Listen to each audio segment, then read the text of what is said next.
বইয়ের পাতা আমাদেরকে যতটুকু না শেখায়, জীবনের পাতা তার থেকে দ্বিগুণ শিখিয়ে দিয়ে যায়, তাই না? আসসালামু আলাইকুম এভরিওয়ান, কেমন আছেন আপনারা সবাই? আশা করি ভালো আছেন। তো এই যে আজকে সকাল সকাল ছাদ বাগানে চলে গিয়েছিলাম, আমার একটু লেবু পাতা লাগবে সেই জন্য। আর একটা বড় লেবু গাছ ছিল, সেটা আমার শাশুড়ি মা কেটে ফেলেছে, তো নতুন 2টা লেবু গাছ লাগিয়েছে। তো সেখান থেকে, সেটার মধ্যে পাতা ছিলই না বলতে গেলে, আর একটা আছে। তো সেখান থেকে আমি 2টা লেবু পাতা নিয়ে নিলাম ছেলের জন্য। রুই মাছের তেল ভুনা করবো, তো সেটার মধ্যে আমি দিব। ওইটার মধ্যে দিলে কি হয়, আর এক্সট্রা কোনো আর কি একটা কেমন স্মেল থাকে, সেটা থাকে না। তো এই জন্য আমি আমার ছেলের খাবার ম্যাক্সিমাম লেবু পাতা দিয়েই করি, ও খুব পছন্দ করে।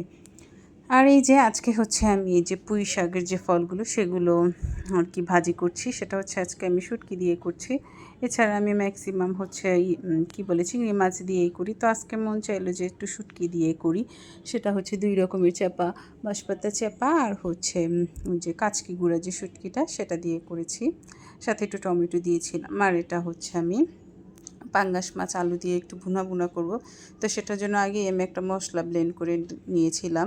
এটার মধ্যে আমি মেথি, জিরা, ধনিয়া, তো এই টাইপের কিছু মশলা দিয়েছি, যেটার কারণে গোলমরিচ, এগুলো হালকা টেলে তারপরে আমি ব্লেন্ড করেছি। তাহলে আর পাঙ্গাস মাছের কোনো এক্সট্রা গন্ধ থাকে না। আর পাঙ্গাস মাছটাকে সুন্দর করে লেবু দিয়ে আর মশলা টশলা দিয়ে হালকা ভেজে নিয়েছিলাম।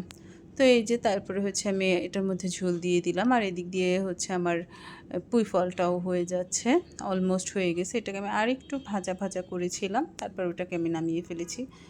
আর এটাও আমার হয়ে গিয়েছে। এখানে আমি লাস্টে ধনিয়া পাতাটা অ্যাড করে দিয়েছি।